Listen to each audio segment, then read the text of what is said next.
Армысыздар, құрметті оқырмандарым. Бір жындыға ұзата салды.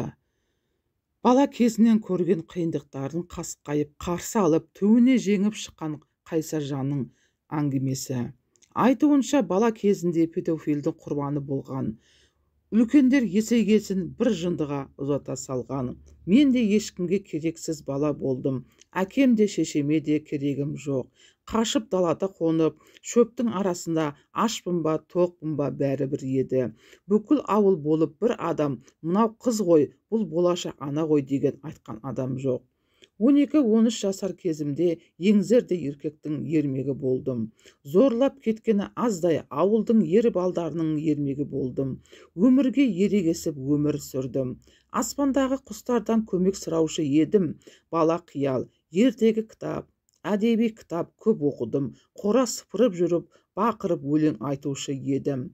Жұрт мені жынды көретін. Есейіп бір жындыға ұзата салды. Шыны керек, бала туған соң баламды қызғыштай қорғадым. Күйеуге шыққан соңда көрмеген қорлығым жоқ екен. Ең соңында мүгедектер арбасына таңғылыпты. Тұрмыс құрған соңда қиындықтар бітпеді. Жоқ жұқана жері. Ене, қайын апа, не керек өмір үшін күрес. Бөлек кетіп төркінге бардым. Үйден анам ұрса да кетпедім. Балаларымды өсіру үшін білім қуып, кітап оқып, өзімді қалайда көтердім. Рас, кейде күйіктен ішіп кеткім келген күндердің де болды. Бірақ мен үнемі көлеке арақ, темекі дос емес, әлі ақ таңық атады деп қайрап жаман жолды баспадым. Солай жүріп бір аяқ жансызданып коляскада отырдым. Ол кезде анам бақилық болған еді. Жәні жәннатта болсын. Өз басым көтере алмаймын. Күйеуім ұрып соға бастады. Не үшін десейші, төсек үшін. Менімен жатпайсың, біреуің бар деп те ұрсады. Маған жан керек, денсаулық керек. Аяқ жасамайды.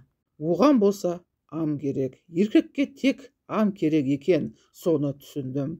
Бір ішіп келіп ұрған кезінде милициямен үйден қуып шықтым.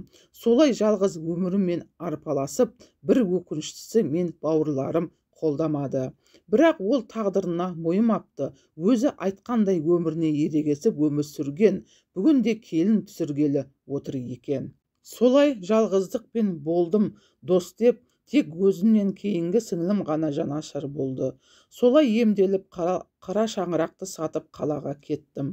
Ұлдарымды оқытып жұмыс жасадым. Өмір шындығы биікке шығу үшін бір көкенің қуыршағы болудан да арланбадым.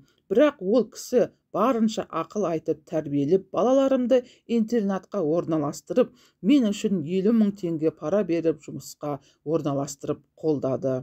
Аяқтан тұрғызды, емдетті, 2 аяқты басып жүруіме себепші болды.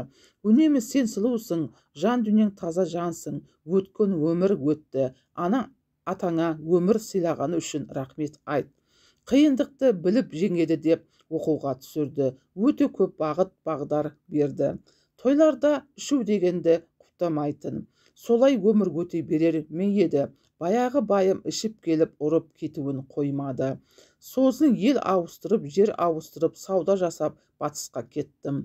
Өмірі бір орында тұрмайды екен. Солай жүріп, жан жарыммен бас қостым. Өте уәдеге берік жаны жылатпады. Балаларымды өсірді, оқытты. Бұйырса келін алармыз. Алла адал келін бұйырсыншы деп жазды ол. Міне, құрметті оқырмандар, тіркелмеген болсаңыз тіркеліп, лайк басып қолдап кетіңіздер.